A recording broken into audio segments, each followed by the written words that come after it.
윤석열 전 대통령에게 무기징역을 선고한 1심 재판부는 1,200쪽이 넘는 판결문에서 증인들의 법정 증언의 신빙성을 하나하나 따졌습니다. 윤 전 대통령의 내란죄를 인정하면서도 그동안 무차별적으로 제기됐던 여러 주장에 대해서는 명확하게 선을 그었습니다. 류태영 기자가 보도합니다. 윤석열 전 대통령 재판에 출석한 곽종근 전 특수전사령관이 2024년 10월 1일 만찬 상황을 증언합니다. 한동훈이하고 일부 정치인들 일부 호명하시면서 당신 앞에 잡아오라 그랬습니다. 당신이 총으로 쏴서라도 죽이겠다고 했습니다. 하지만 1심 재판부는 곽 전 사령관의 진술을 사실로 인정하기 어렵다고 했습니다. 다른 참석자들은 그런 말을 듣지 못했고 곽 전 사령관이 당시 술을 많이 마셨다고 판단한 겁니다. 소맥 제조하고 예. 그 국방부 장관 공간에서는 한 번씩 제조한 것 같아요? 한 두 번씩 제조한 것 같아요? 제가 보기에는 2번도 넘었습니다. 2번도 넘었어요? 예. 그러니까 술 많이 먹었네. 재판부는 윤 전 대통령이 장기간 내란을 준비했다는 특검의 주장도 받아들이지 않았습니다. 윤석열 등은 2023년 10월 전부터 비상계엄을 준비하였고 특검은 노상원 수첩을 근거로 삼았는데 재판부는 수첩 내용이 조악하다며 인정하지 않았습니다. 재판부는 윤 전 대통령이 계엄 선포 2달 전인 2024년 10월 비상대권 필요성을 처음 언급했다고 판단했습니다. TV조선 류태영입니다. 직위원 재판부는 판결문에 윤 전 대통령의 비상계엄 구상과 실제 상황이 얼마나 달랐는지도 상세히 적었습니다. 군이 봉쇄하려던 국회에 수많은 직원들이 야근하는 줄을 몰랐고 출동한 군 병력에 대한 지시는 막연했다며 계획이 너무 허술했다고 평했습니다. 이어서 이광희 기자입니다.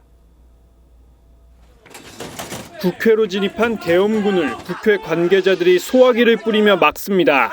하지마! 국회의사당 곳곳에 바리케이드 때문에 계엄군이 오도 가도 못합니다. 잠깐만요. 집기 좀 들어갈게요. 재판부는 판결문에서 계엄 당일 밤 상당히 많은 국회 관계자들이 야근 등 업무를 하던 상황을 예상하지 못했다며 윤 전 대통령 등이 구상한 국회 봉쇄 계획에 중대한 착오가 있던 걸로 보인다고 했습니다. 오랫동안 치밀하게 계획한 계엄이 아니란 판단입니다. 장기간 마음먹고 비상계엄을 선포하였다고 보기에는 지나치게 준비가 허술하고 재판부는 윤 전 대통령이 세부적 계엄 계획을 맡긴 김용현 전 국방부 장관 역시 마찬가지였다고 평가했습니다. 국회가 신속히 계엄 해제 요구안을 가결하자 김 전 장관이 노상원 전 정보사령관에게 이제 어떻게 하냐고 물을 정도였다는 겁니다.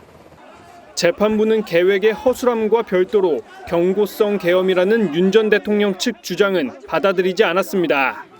재판부는 국정 위기는 군 병력 동원이 아닌 정치적, 제도적 수단을 통해 해결할 문제라고 했습니다. TV조선 이광입니다. 내란 재판 1심에서 무기징역을 선고받은 윤석열 전 대통령이 하루 만에 입장을 내놨습니다. 국민에게 죄송하다고는 했습니다만 비상계엄에 대해서는 구국의 결단이란 기존 주장을 거듭했습니다. 판결에 대해서도 비판적인 목소리를 냈는데 임희원 기자가 보도합니다. 윤석열 전 대통령은 내란 혐의 재판이 진행되는 동안 비상계엄 선포는 거대 야당의 횡포를 국민에 알리기 위한 것이라고 주장해왔습니다. 국가 비상사태를 발생시킨 원인이 국회이기 때문에 거대 야당이기 때문에 저희가 할 수 있는 것은 국민들을 깨우고 1심 선고 하루 만에 입장문을 낸 윤 전 대통령은 국민 여러분에게 깊이 사과드린다면서도 비상계엄 선포가 국가와 국민을 위한 구국의 결단이었다고 주장했습니다.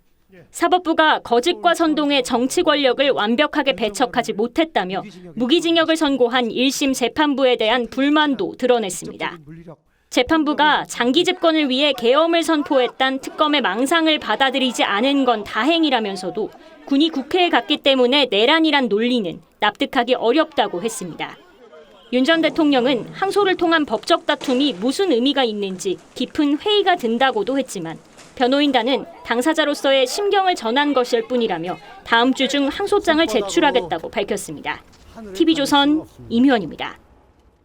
이재명 대통령이 사관학교를 졸업하고 소위로 임관하는 군 간부들에게 계엄 잔재 청산을 강조했습니다. 민주당은 이틀째 윤 전 대통령에 대해 사형 선고를 하지 않은 쥐기현 재판부를 비난하면서 내란, 외환죄에 대해서는 대통령의 사명권을 제한하는 법안을 법사위 소위에서 통과시켰습니다. 고이동 기자입니다. 대통령께 대하여 엎드려 충성!